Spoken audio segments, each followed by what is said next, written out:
titre du message, c'est « Entretiens ta foi en Christ ». Entretiens ta foi en Christ. Nous croyons en Jésus, nous l'avons reçu, nous voulons le suivre, nous voulons marcher à sa suite. Mais bien souvent, des fois, on se rend compte que nous disons que nous croyons en lui, mais dans nos choix, dans notre marche, parfois, nous ne manifestons pas la foi que nous avons en lui, la confiance que nous avons en lui. Bien que nous connaissons le Seigneur, il nous arrive d'être troublés. Qu'est-ce qui nous trouble ce matin? Est-ce qu'il y a quelque chose qui nous trouble ce matin? Est-ce un retard? Est-ce un problème de chômage? Est-ce un problème de santé? Est-ce un problème financier? Est-ce un problème de persécution? Je parle de persécution parce que depuis un moment, on dit la persécution est à venir. On ne se rend pas compte que nous sommes déjà en marche pour la persécution. Le Seigneur ne nous a pas mis dans l'illusion, il nous l'a annoncé. Le Seigneur, il annonce à l'avance les choses qui doivent venir. Nous allons lire dans 2 Thessaloniciens 2, ce que le Seigneur nous dit par la bouche de l'apôtre Paul.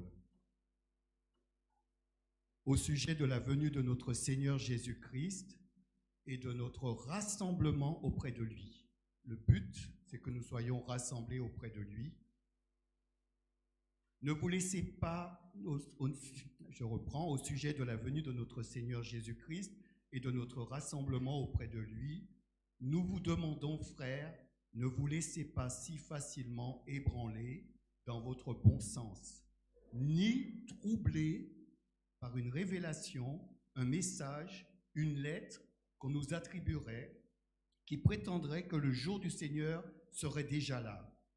Que personne ne vous égare d'aucune façon, car ce jour n'arrivera pas avant qu'éclate le grand rejet de Dieu. Vous avez entendu? Ce jour n'arrivera pas avant qu'éclate le grand rejet de Dieu et qu'apparaisse l'homme de la révolte qui est destiné à la perdition.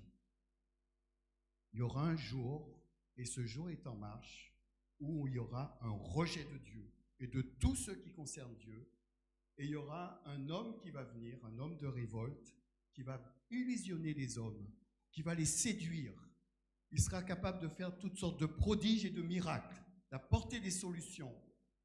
Il va venir et il va séduire beaucoup d'autres. La parole de Dieu nous l'annonce, parce qu'elle nous avertit, cette parole.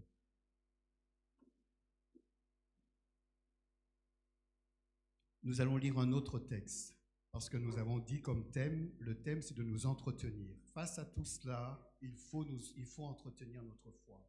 Il faut s'appuyer sur la parole de Dieu. Il faut compter sur le Seigneur. Il faut manifester notre présence dans les réunions que le Seigneur met pour nous.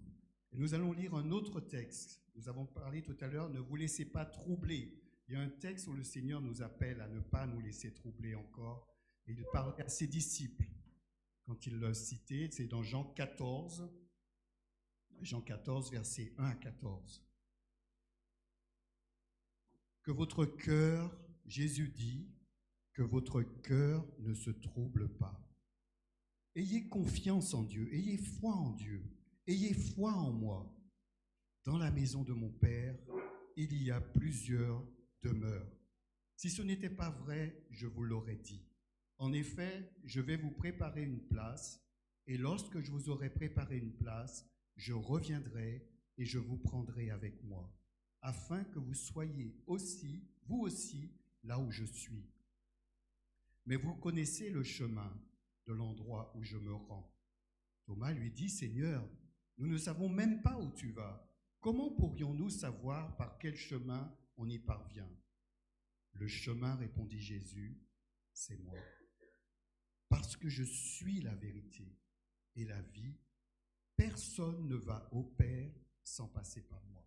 Je répète ce verset parce qu'il est très important et quelqu'un doit l'entendre ce matin. Le chemin, répondit Jésus, c'est moi. Parce que je suis la vérité et la vie, personne ne va au Père sans passer par moi. Si vous me connaissez, vous connaîtrez aussi mon Père. Et maintenant déjà, vous le connaissez et vous l'avez même vu. Philippe intervint. Seigneur, montre-nous le Père et cela nous suffira. Et quoi, lui répondit Jésus? Après tout le temps que j'ai passé avec vous, tu ne me connais pas encore, Philippe? Celui qui m'a vu a vu le Père. Comment peux-tu dire, montre-nous le Père? Ne crois-tu pas que je suis dans le Père et que le Père est en moi? Ce que je vous dis, je ne le dis pas de moi-même. Le Père demeure en moi et c'est lui qui accomplit ainsi ses propres œuvres. Croyez-moi, je suis dans le Père et le Père est en moi. Sinon, croyez au moins à cause des œuvres que vous m'avez vu accomplir. Vraiment, je vous l'assure, celui qui croit en moi accomplira lui-même les œuvres que je fais. Il en fera même de plus grandes, parce que je vais auprès du Père. Et quoi que soit que vous demandiez en mon nom, je le réaliserai, pour que la gloire du Père soit manifestée. Je le répète, si vous demandez quelque chose en mon nom, je le ferai. Amen. À la parole de Dieu. Dans ce texte, Jésus veut rassurer les disciples qui sont troublés. Mais par quoi est-ce qu'ils sont troublés? Donc pour qu'on puisse voir par quoi ils sont troublés, il faut qu'on regarde le chapitre avant, qui est le chapitre 13. On ne va pas tout le lire, mais Jésus, à ce moment-là, annonce « L'un de vous va me trahir ». Il annonce « Je m'en vais, mais vous ne pourrez pas aller où je vais ». Il annonce à Pierre qui disait « Seigneur, je te suivrai partout où tu iras. Avant que le coq ne chante 3 fois, tu me renieras. » 3 situations qui troublent les disciples. Comment est-ce que possible?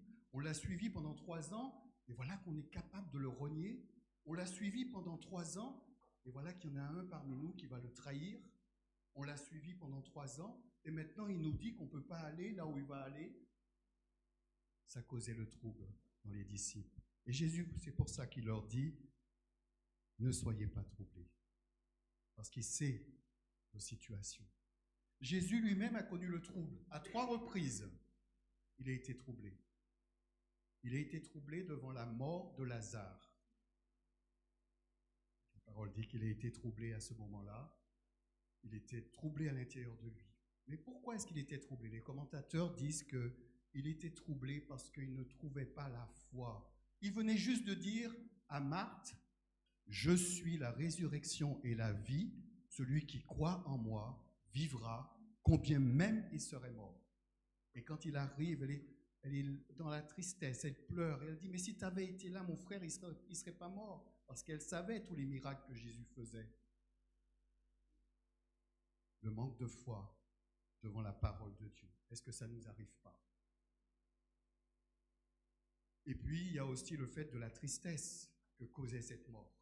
Ce n'est pas ce que Dieu veut. Dieu, dès le commencement, c'est pour ça que la Bible nous appelle toujours à retourner dans les commencements. Lisez la Genèse, ce n'était pas la mort, ce n'était pas le plan de Dieu. Ce n'était pas ce qu'il voulait pour l'homme. Mais il avait averti l'homme. Mais encore une fois, l'homme n'a pas pris au sérieux ce que Dieu a dit. Et nous voyons les conséquences. Maladie, mort, haine, et tout ce qui s'ensuit dans notre monde. Et puis, il y a un autre passage où Jésus était aussi troublé, c'était au moment où il allait mourir sur la croix pour nous. C'est le seul évangile de Jean qui parle de ça. Les autres évangiles décrivent le jardin de Gethsémane et l'évangile de Jean ne le décrit pas. Mais par contre, il dit que Jésus a été troublé. Mais qu'est-ce qu'il dit, Jésus? Que c'est son heure qui devait... Il sait que cette chose devait s'accomplir. Je vais reprendre exactement le verset où il dit...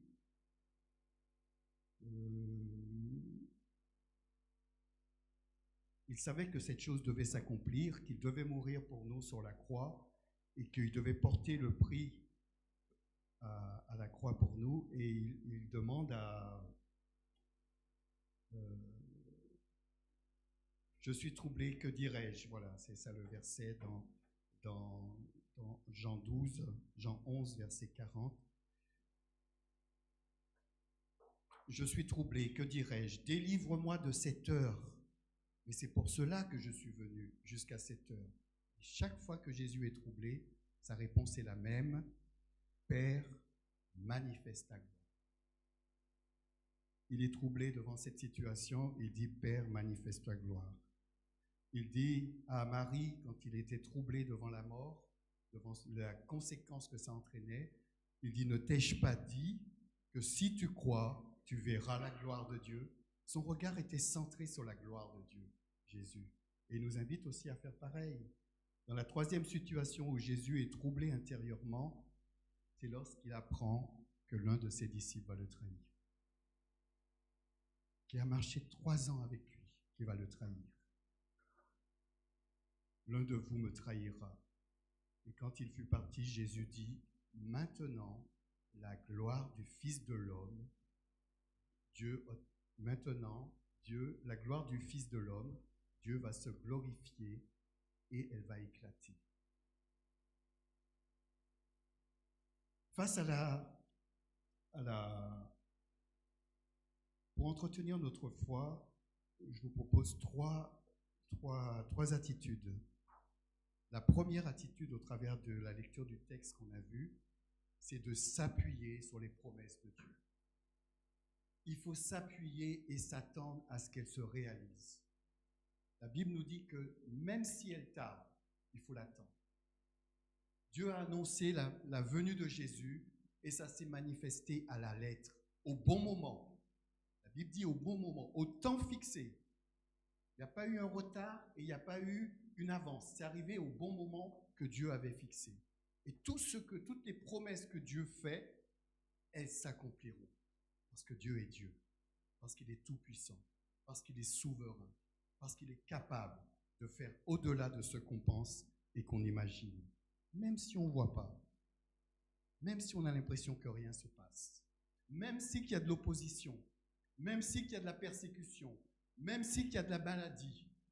Ça n'empêche pas Dieu d'accomplir sa parole.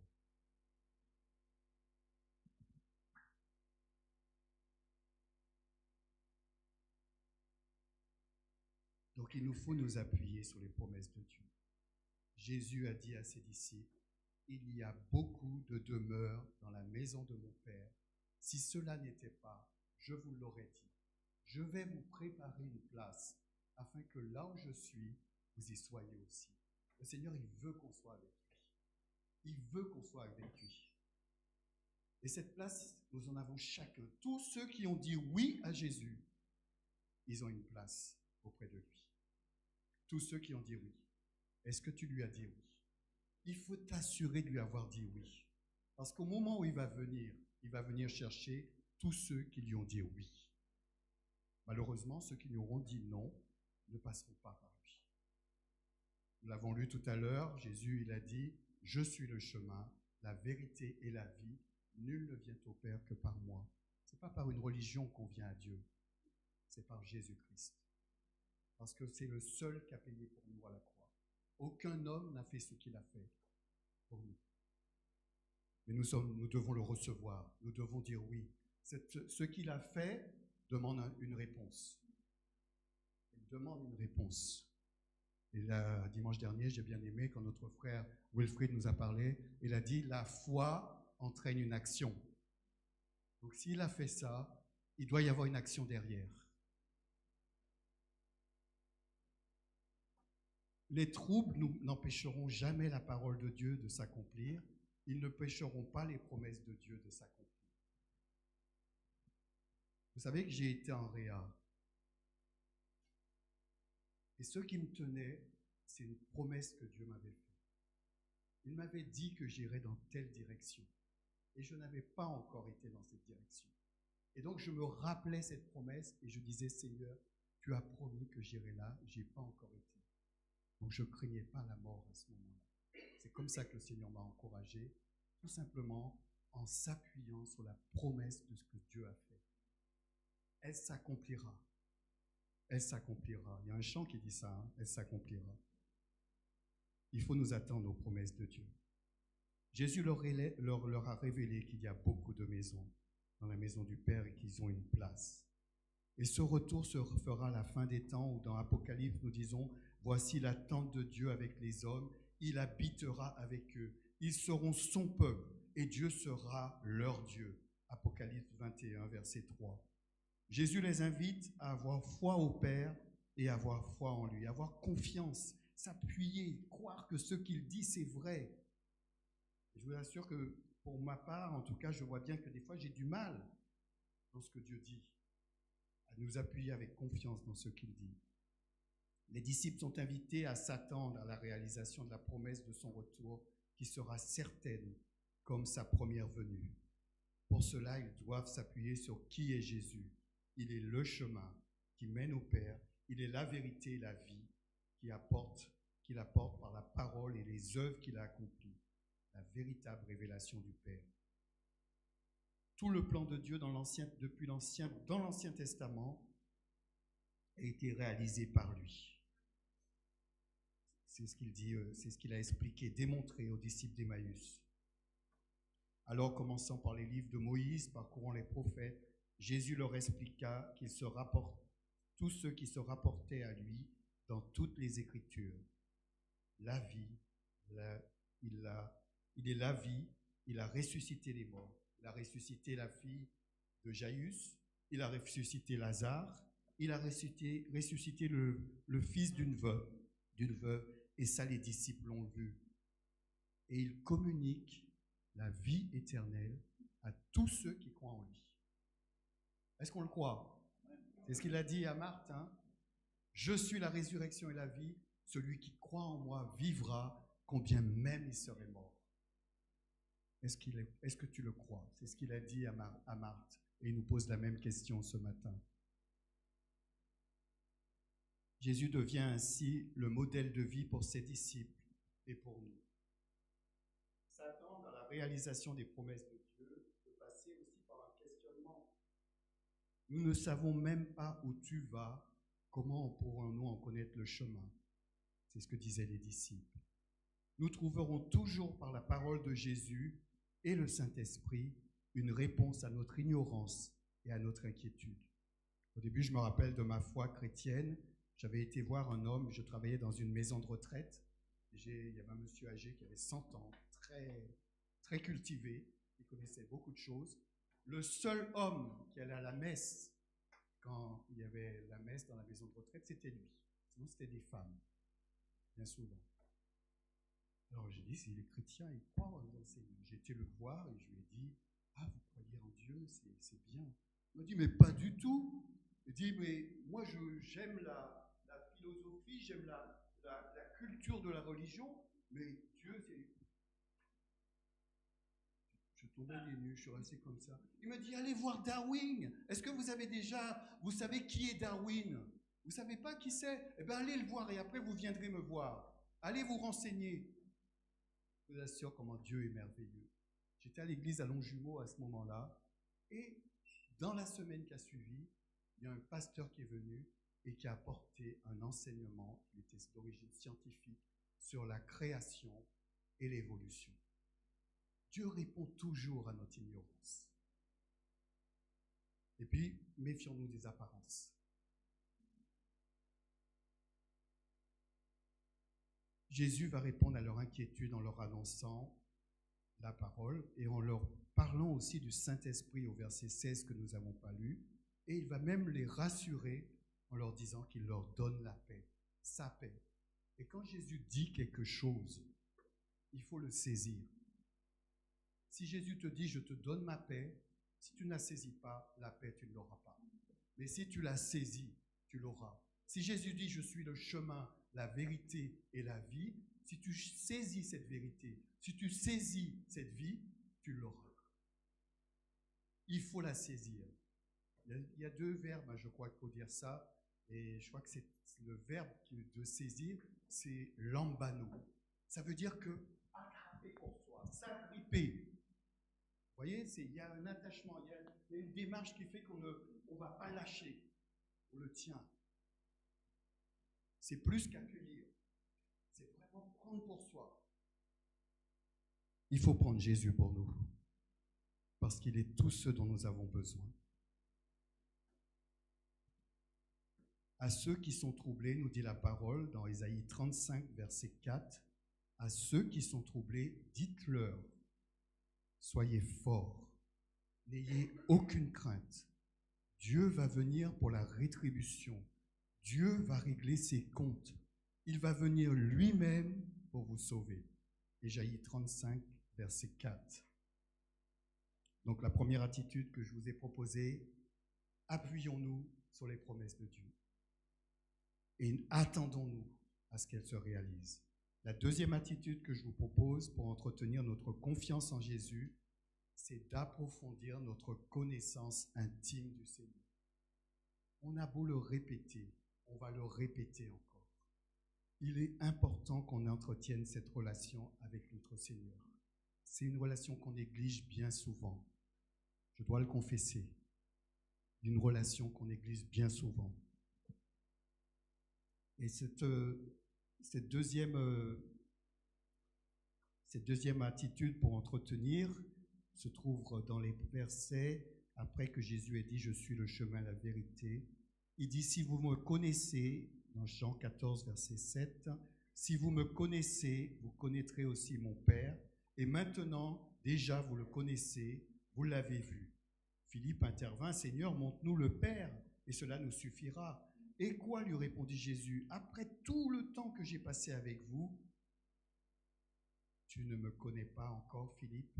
Celui qui m'a vu a vu le Père. Comment peut-il dire, montre-nous le Père? Ne crois-tu pas que je suis dans le Père et que le Père est en moi? Ce que je vous dis, je ne le dis pas de moi-même. Le Père demeure en moi et c'est lui qui accomplit ainsi ses propres œuvres.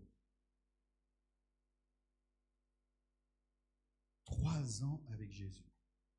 3 ans où ils ont vu les morts ressuscités, les malades guéris, les démons chassés. 3 ans où ils ont vu, où ils ont entendu un enseignement comme personne. Puisque eux-mêmes ont dit, qui est cet homme? Personne n'a jamais parlé comme cet homme. 3 ans où ils ont vu cet homme, Jésus, dire à la tempête, calme-toi, tais-toi. Et la tempête se tait. 3 ans où ils ont été dans sa présence, où ils ont goûté sa paix, où ils ont vu tout ce qui s'accomplit. Et Jésus va leur dire, ça fait tout ce temps que j'ai passé avec toi et tu ne me connais pas, Philippe. Il pourrait nous dire aussi la même chose. Parce que dans la parole de Dieu, il nous dit que là où vous aurez dû être des maîtres, vous êtes comme des bébés qui ont besoin de lait et non de la nourriture solide. On reparle encore de nourriture. Et cette nourriture, nous l'avons besoin. Nous négligeons bien souvent. C'est la parole de Dieu. C'est la parole de Dieu. Étude biblique. Regardez la salle. C'est les vacances, il y a du monde. Étude biblique, ça devrait être comme ça. Mais ce n'est pas comme ça. Réunion de prière. Il va y avoir 3 jours de jeûne et de prière en septembre. Ça devrait être comme ça. Jamel avait posé la question, si je disais, qui c'est qui croit à la puissance de la prière? Qui c'est qui croit que Dieu répond à la prière? Tout le monde lèverait sa main. Et le mercredi et les 3 jours de jeûne et de prière, il y a très peu de monde. On ne prend pas Dieu au sérieux. Et on voudrait voir des miracles, on voudrait voir des guérisons, on voudrait voir Dieu se manifester avec puissance. Mais on ne le prend pas au sérieux, mes frères et mes sœurs. Il faut qu'on plie les genoux et qu'on progresse. Parce que notre vie spirituelle, c'est une vie qui doit progresser et qui ne doit pas rester là où on est. Et quand Dieu donne des rendez-vous, ça devrait être notre priorité. Mais ça ne l'est pas. On a eu une fois une sœur jeune qui est décédée ici à l'église. Une sœur qui œuvrait pour le Seigneur. Elle est partie. Les réunions de prière, Marie-Jo, on était 5 ou 6. Quand cette sœur est partie, il n'y avait pas de place le jour de la réunion de prière. Pourquoi est-ce qu'il nous faut des tuiles pour qu'on puisse fléchir les genoux? Quand tout craque, c'est le principal qu'on vise. Et le principal, c'est Jésus. Il faut que nous soyons au rendez-vous si nous voulons voir les choses changer et bouger. Nous avons une responsabilité. C'est notre responsabilité. Du coup, je ne sais plus où j'en suis. Il est celui qui a dominé sur les circonstances. Il est celui qui a nourri des foules avec 2 pains et 5 poissons. Il y a tout ça qu'ils ont vu. Waouh! Mais ça s'adresse aussi à nous. Et c'est un combat bien souvent. Mais pour entretenir cette relation intime, pour l'entretenir, il faut lire la parole de Dieu. Parce qu'elle est notre nourriture, comme nous l'avons vu ce matin. Mais elle est aussi celle qui est inspirée de Dieu pour nous enseigner, pour réfuter les erreurs, pour redresser, pour apprendre à mener une vie conforme à la volonté de Dieu. Elle est utile pour que nous puissions avoir cette connaissance intime de Jésus. Et souvent, nous la négligeons. Nous voulons découvrir par nous-mêmes Jésus, alors qu'il a laissé tout pour que nous puissions le découvrir.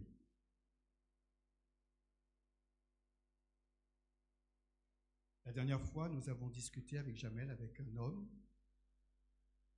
qui avait beaucoup de questionnements, et un bon questionnement, un bon raisonnement. Il cherchait les choses, mais il manquait une chose.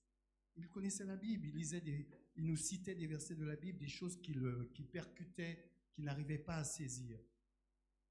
Il lui manquait une chose, c'était la foi.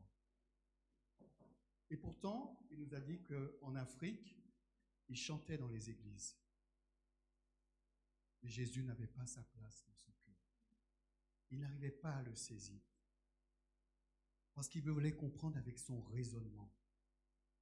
Il nous a pris la création, il nous a posé des questions, il a peut-être posé des cols pour nous dire par rapport à la création. Mais il voulait recevoir ça avec son raisonnement. Dieu n'explique pas comment il a créé. Il dit et la chose arrive.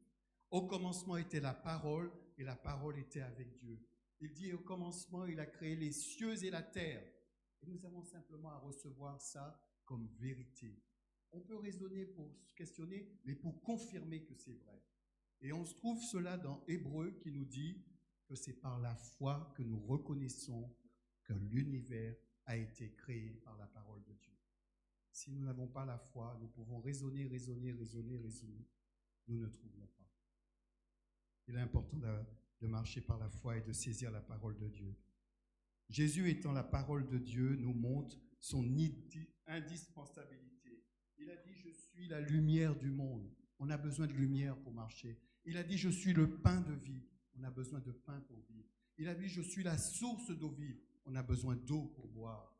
Il s'est présenté comme ça. Il est indispensable à notre vie.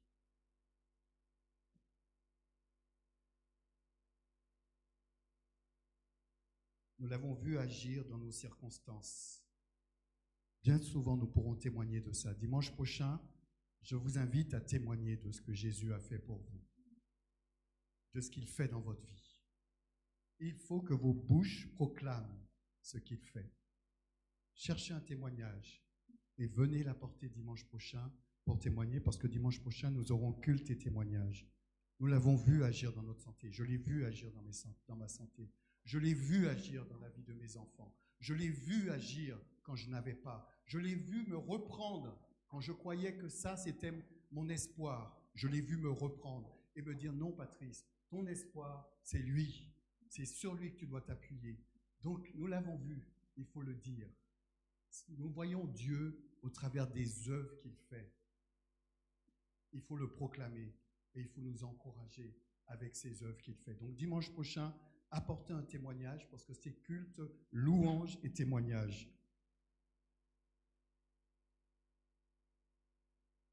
Notre intimité avec Jésus se développe dans le temps passé avec lui. Nous avons des groupes de maison. Quand on passe du temps dans les groupes de maison, on apprend à se connaître mutuellement. On partage ensemble. Quand on passe du temps dans les études bibliques, on apprend à vivre des choses ensemble. Quand on passe du temps dans les réunions de prière, on apprend à vivre les choses ensemble. Il y a des groupes d'hommes, il y a des groupes de femmes, il y a des groupes de jeunes. Quand on passe du temps ensemble, on apprend à se connaître. Eh bien, c'est pareil. Quand on passe du temps avec Jésus, on apprend de plus en plus cette intimité avec lui.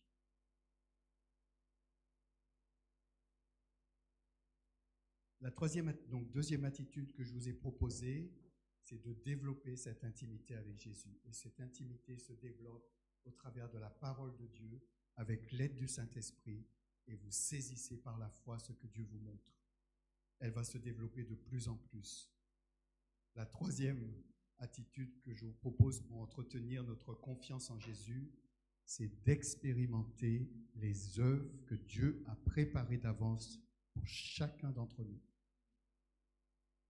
Nous devons les expérimenter, nous devons les vivre. Et là encore, c'est un endroit où nous fuyons. Parce que des fois, ça demande un effort au départ. Et puis après, le Seigneur, il fait son œuvre. Ce n'est pas nous qui faisons, c'est le Seigneur. Mais nous croyons que c'est nous. Alors nous disons non, non, non. Nous devons dire oui, fais Seigneur. La troisième attitude, donc, elle se trouve dans le passage, à partir du verset, on va reprendre le verset 11, « Croyez en moi, je suis dans le Père et le Père est en moi, sinon croyez au moins à cause des œuvres que vous m'avez vu accomplir. Vraiment, je vous l'assure, celui qui croit en moi accomplira lui-même les œuvres que je fais. Il en fera même de plus grandes parce que je vais auprès du Père. Et quoi que ce soit que vous demandiez en mon nom, je le réaliserai pour que la gloire du Père soit manifestée par le Fils. Je le répète, si vous demandez quelque chose en mon nom, je le ferai. » Il y a des œuvres que Dieu a préparées d'avance pour que nous puissions les pratiquer. Il a mis en chacun, personne ne fait défaut, en chacun de ses enfants, il a mis un don. Et ce don, à travers ce don, il veut bénir, il veut édifier, il veut fortifier son Église. Mais souvent, nous reculons. Nous sommes tous présents le dimanche, mais quand il faut servir, nous ne sommes plus là. Plus là pour la parole, plus là pour la prière, plus là pour les ministères, malheureusement. Il nous faut nous ressaisir. Il faut que ça change. Il faut que ça change.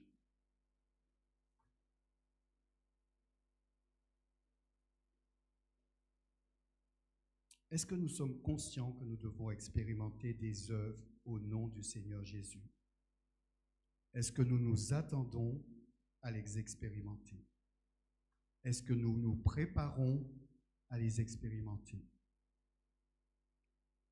Nous avons, pour ceux qui sont adultes, nous avons tous un travail. Est-ce qu'on est rentré dans le travail sans avoir appris? Nous avons dû passer par une formation. Vous les jeunes, vous pouvez vous former pour servir le Seigneur. Il y a des formations pour cela. Vous les adultes, les plus âgés, vous pouvez vous former pour servir le Seigneur. Il y a des formations pour cela. Vous vous préparez pour les œuvres que Dieu a mis dans votre cœur. Dans les ministères de l'Église à la rentrée, inscrivez votre nom. Il y a un ministère parmi les enfants. Vous dites non, je ne peux pas. Eh bien, proposez votre aide. Il y aura une monitrice et vous allez l'accompagner et vous verrez comment ça se passe. Il y a le ministère d'évangélisation. Inscrivez-vous. Vous allez accompagner avec un frère et vous verrez. Il y a le ministère dans la prière. Le dimanche, si les cultes se passent comme ça, je suis convaincu. Il y a des personnes à 9h45 qui sont à genoux en train de prier pour que le Seigneur touche nos cœurs. Les choses ne se font pas au hasard. Il nous faut nous engager. Il nous faut le servir. Et il faut nous attendre, il faut nous préparer à cela. Et on se prépare au contact les uns avec les autres. Il y a d'autres ministères, il y a le jardin, il y a l'accueil, il y a préparation de la Sainte Seine, il y a des choses. Inscris-toi. Il faut que tu sois inscrit en quelque part, que tu sers Dieu, que tu avances. Tu le sers aussi en dehors de ta vie, ça je suis convaincu, moi aussi. Nous servons le Seigneur en dehors, mais aussi dans l'Église, il faut que nous répondons présents. Il y a des besoins, je vous assure, il y a des besoins. Jésus, il a dit, celui qui croit en moi fera les œuvres que je fais, il en fera même de plus grandes. Et ça s'est réalisé. à la Pentecôte, quand le Saint-Esprit est descendu, selon la promesse de Jésus, à un seul discours de Paul, 3000 âmes se sont converties. Plus grande. Il n'y a pas eu 3000 âmes qui se sont converties à un seul discours de Jésus. Il y a des gens qui ont cru, et puis après on s'est rendu compte qu'ils ne croyaient pas. Il y a des gens qui ont cru et qui l'ont suivi, les 12 disciples. Et à partir de ces 12, 3000 âmes qui se sont converties. Il fera de plus grandes, c'est ce que Jésus avait dit. Et c'est ce qu'il est capable de faire, notre Dieu. Mais pour qu'il puisse le faire, c'est à travers nous qu'il le fait. Alors ne faisons pas défaut. Soyons présents quand il y aura le jeûne et prière. Fléchissons le genou. Prions, même si ça ne se passe pas comme on veut. On dise comme Jésus. Non pas comme je veux, mais comme toi tu veux. Si tu veux, tu as décidé que je sois là, je dois être là, Seigneur. Parce que c'est toi que je veux honorer.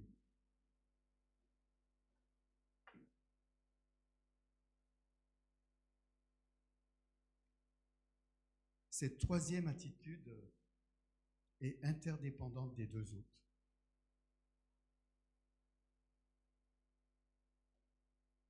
Pour faire les bonnes œuvres, il faut s'appuyer sur les promesses de Dieu. Pour faire les bonnes œuvres, il faut entretenir cette relation d'intimité avec Dieu, avec Jésus. Donc c'est interdépendant. Mais ces bonnes œuvres, elles ne sont pas faites par nous, je le répète, c'est le Saint-Esprit qui va le faire au travers de nous. Nous sommes incapables de faire les œuvres de Dieu. Nous sommes incapables. Dans l'Ancien Testament, le peuple d'Israël disait à Josué, nous ferons ce que Dieu a dit. Et Josué leur a dit, mais vous ne serez pas capable de servir un tel Dieu parce qu'il est exigeant, il est saint, il est souverain et vous ne serez pas capable. Et ça a démontré par la suite qu'ils n'étaient pas capables de le servir. Donc ne nous appuyons pas sur nos forces pour le servir, mais sur la présence du Saint-Esprit qui nous rendra capables. C'est lui seul qui peut servir Dieu. C'est Dieu qui peut le servir. Pour nous sauver, c'est Dieu qui a payé pour nous. Ce n'est pas un homme, c'est Dieu qui a payé pour nous. C'est aussi un homme, parce qu'il était pleinement homme et pleinement Dieu, celui qui est mort à la croix. C'est incompréhensible pour nous, ça nous dépasse, mais c'est la réalité. Donc après la Pentecôte, la mission va s'étendre au-delà des limites de la Judée. Celui qui croit en moi fera les œuvres que je fais, il en fera même de plus grandes. Jésus, il a pu, quand il était sur terre, il était limité au territoire de Judée. Quand il est parti et que le Saint-Esprit est venu, l'évangile s'est répandu dans le monde entier et se répand encore. Parce que Jésus avait dit, et moi, quand j'aurai été élevé au-dessus de la terre, c'est ce qui s'est passé à l'ascension, j'attirerai tous les hommes à moi. J'attirerai tout homme à moi. Ce matin, il veut encore attirer un homme peut-être ou une femme. Est-ce que nous sommes prêts à lui dire oui? Ce matin, il veut peut-être que quelqu'un revienne à lui. Est-ce que nous sommes prêts à revenir? Parce que nos vies, ce sera comme ça, avec des moments où on va, et puis d'autres moments, et d'autres moments. Ce n'est pas linéaire. Il y a des fois, il faut qu'on revienne et qu'on dise, Seigneur, je veux repartir avec toi.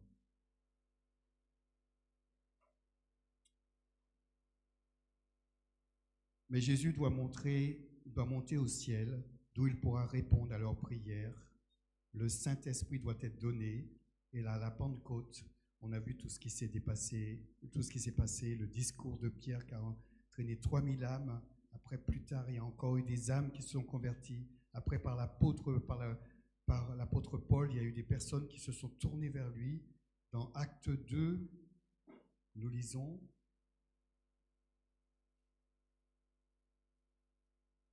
pour montrer que la foi demande une action. La foi demande une action. Dans Acte 2, verset 37,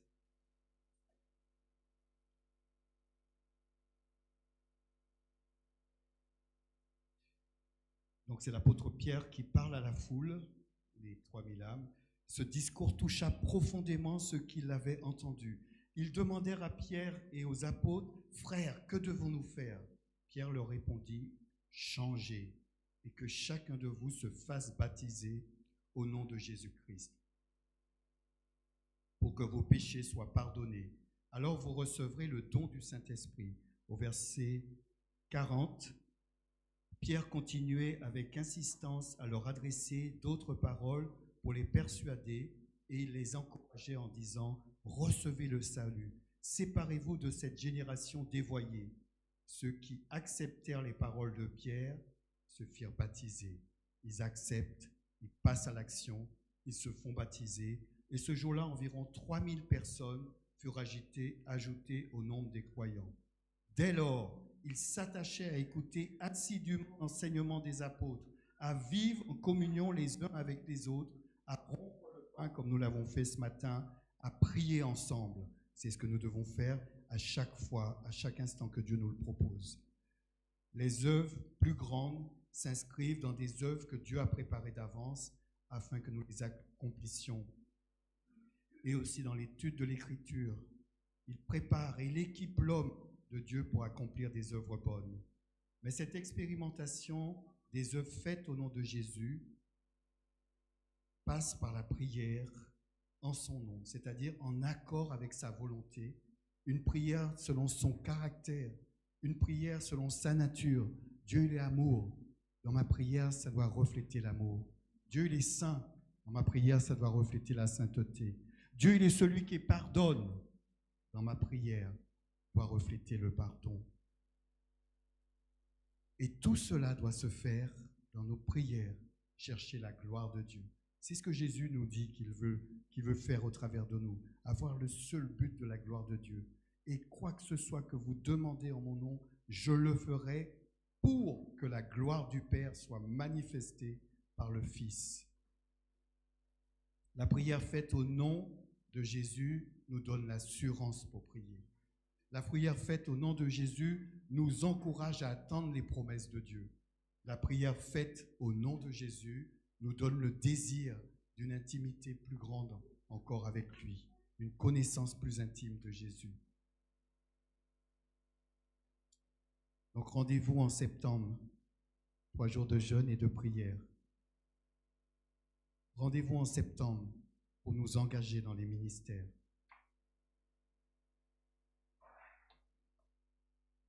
Un verset intéressant par rapport à ça qui montre notre présence, comment elle est importante le dimanche et moins certains jours. Ça montre bon, il peut y avoir quand même des excuses. Hein. Il y a des fois où notre travail peut-être peut nous empêcher d'être là. Il y a des choses qui peuvent nous empêcher. Mais il y a des fois, on va toujours être fatigué. J'ai expérimenté ça aussi, mes frères et sœurs. On va être fatigué, toujours, quand il faut venir à l'étude biblique. Quand je suis resté chez moi, je vous assure que je n'étais pas si fatigué que ça. Parce qu'il y a un ennemi qui ne veut pas qu'on soit là. Il y a quelqu'un qui ne veut pas qu'on fasse ça. Parce que vous avez vu le résultat, 3000 âmes qui se convertissent. Vous avez vu le résultat, des hommes qui se lèvent et qui louent Dieu, qui le célèbrent. Il y a quelqu'un qui ne veut pas ça.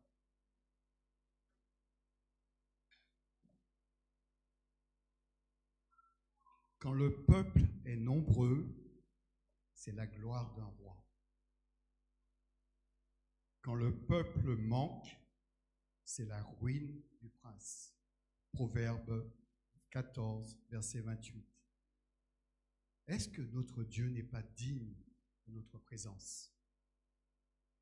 Est-ce qu'il n'est pas digne qu'il soit glorifié? C'est notre présence qui démontre cela, qu'il est précieux pour nous, qu'il est important.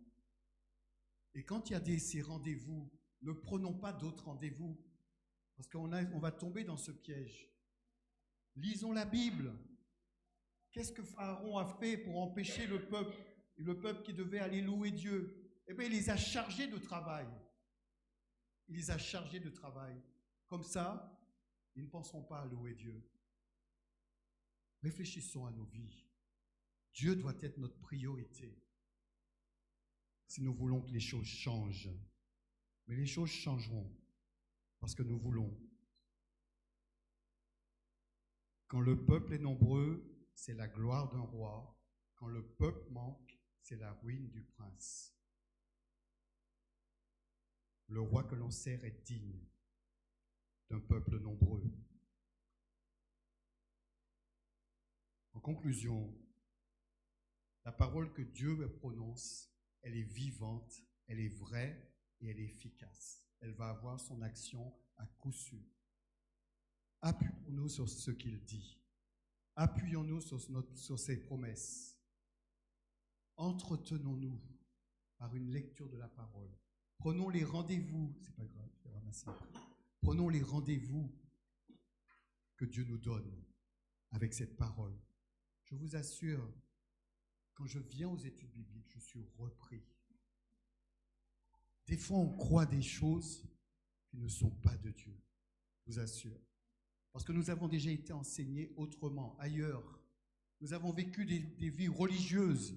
J'ai vécu une vie religieuse. Mais cette vie n'était pas la vérité de ce que la parole de Dieu dit. Et je dois renoncer à une vie religieuse pour entrer dans la vérité de la personne de Jésus-Christ. C'est important. C'est comme ça que s'est formé beaucoup de sectes. Beaucoup de sectes se sont formées, puisqu'il est dit qu'ils étaient des nôtres, ils étaient avec nous, mais ils n'étaient pas des nôtres. Donc c'est dangereux de rester tout seul dans son coin et de ne pas vivre cette communion fraternelle comme les disciples le vivaient. Les réalités du royaume de Dieu. Est-ce que nous voulons relever le défi d'une persévérance dans les moments d'intimité avec Dieu?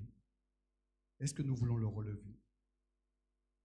Est-ce que nous voulons relever un défi dans notre participation aux études bibliques, aux réunions de prière, aux jeûnes et prières? C'est un défi, c'est un combat. C'est un combat. Est-ce que nous voulons le relever? Est-ce que nous voulons nous préparer pour les œuvres bonnes que Dieu a préparées d'avance en nous investissant dans les ministères, en nous investissant dans l'œuvre de Dieu? Est-ce que nous saurons relever ce défi? Saisir ses promesses, approfondir une connaissance plus intime, expérimenter les œuvres que Dieu a préparées d'avance, c'est notre responsabilité. C'est notre responsabilité. Avec l'aide de Dieu, jamais sans lui. Mais c'est notre responsabilité de nous investir dans ça. Je vous rappelle une parole que Frère André, un homme qui a traversé des barrières, qui a passé avec des Bibles en URSS alors qu'il pouvait se faire arrêter.